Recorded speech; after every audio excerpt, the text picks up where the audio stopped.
Hi, I'm Kim and I'm one of the trainers here at Upskilled. This podcast aims to support students to understand some of the changes within the counselling course, while also supporting students to complete some of the requirements.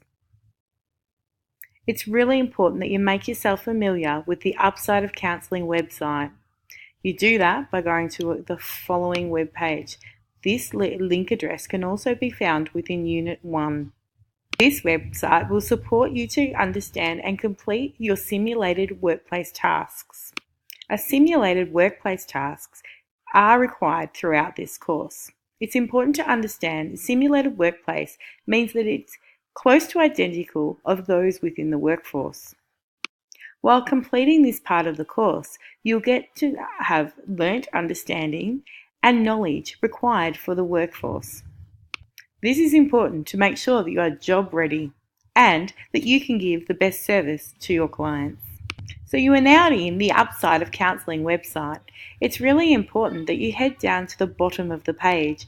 This is where you'll find your code of ethics, any policies and procedures, how to complete your home office agreements, induction checklists, and all sorts of support links. One of the biggest questions we're getting at the moment is how to complete some of the induction forms and the home office agreements. It's important that you make yourself familiar with this information at the bottom of the page. So, this is the working from home office agreement. It's important that you make yourself familiar with all the policies and procedures around this. There are two ways to complete this task. One is by printing it out and completing it by handwriting, or the other one is to save it as a Word document. It's important within this form that you are as honest as possible. So you need to complete who you are as a staff member. What's your position? Well, you're currently becoming a trainee counsellor for the Upside of Counselling. Your home office address, where you are planning to complete your counselling sessions both face-to-face and on the phone. What office phone number will you be using? What's your email?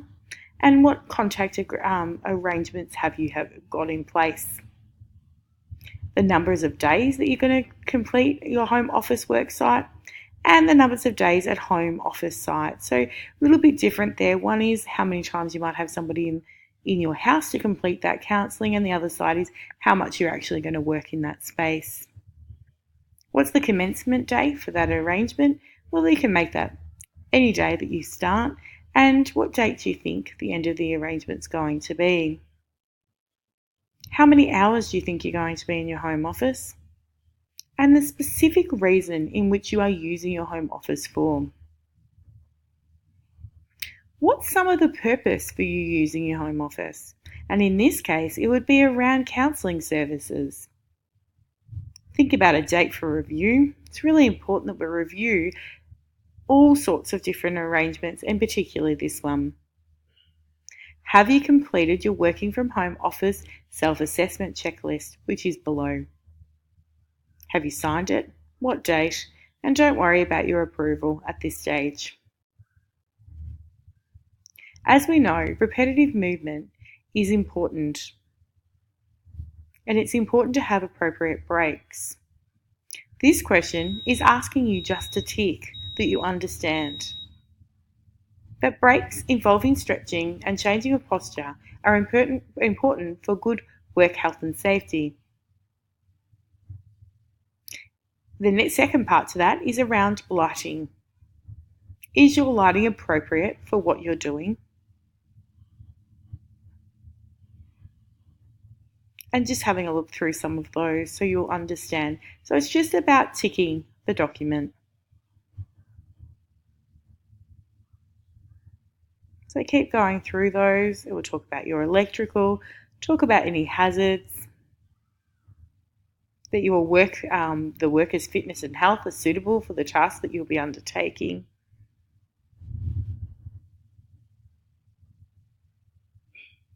It's also really important that you are going to have clients in your space. So is your space safe and comfortable for clients to enter? Have you got a lockable filing cabinet for any notes that you're taking? Has your computer got good internet with a suitable webcam, a microphone and speakers? Have you got appropriate stationery to complete the task? and a phone. As we said before, this is a mock form. So you know what?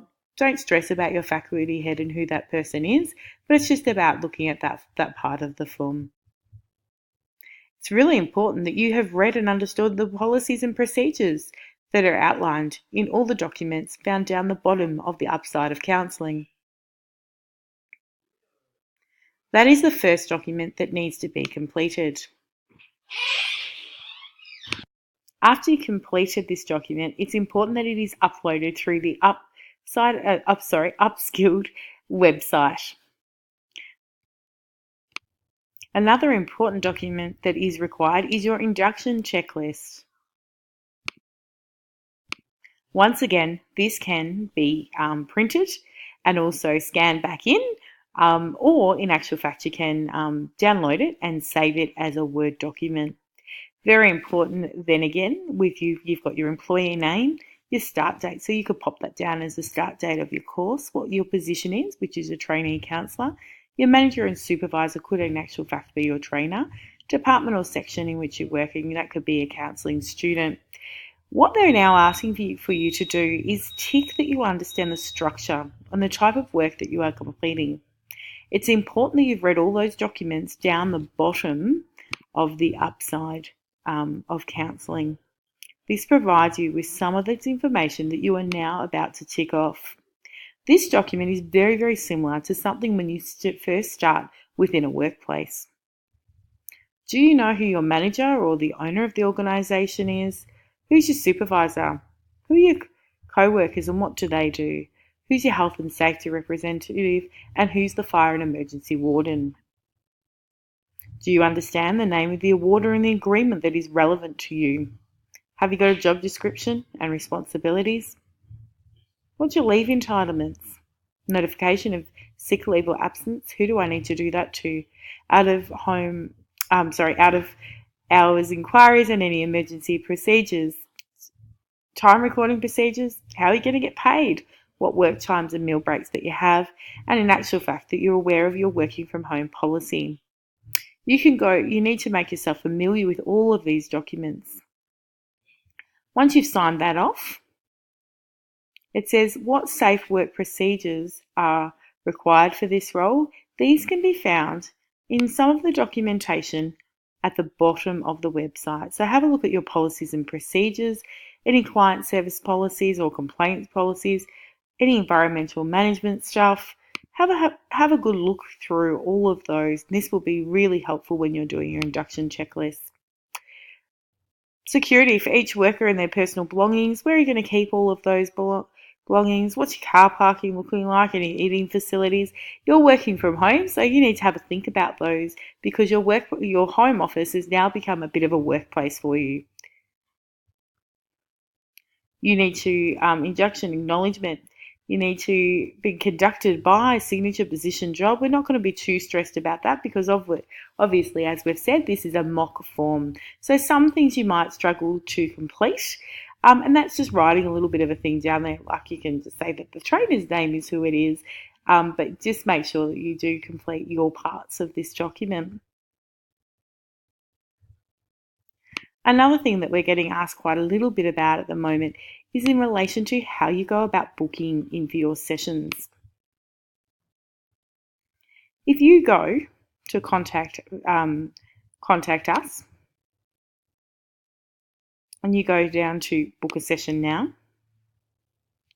you will be sent to, obviously mine looks a little bit different, but you will be sent to create an account. At this stage, you need to create an account with your Upskilled email address, and you can book in there. It's really important that you write what session you're doing. So if that's a face-to-face session or a telephone session, what session number, all of those sorts of things would be really, really helpful. And the system will send you a system-generated email, and then there will be some more documentation sent by the office in relation to your counselling sessions.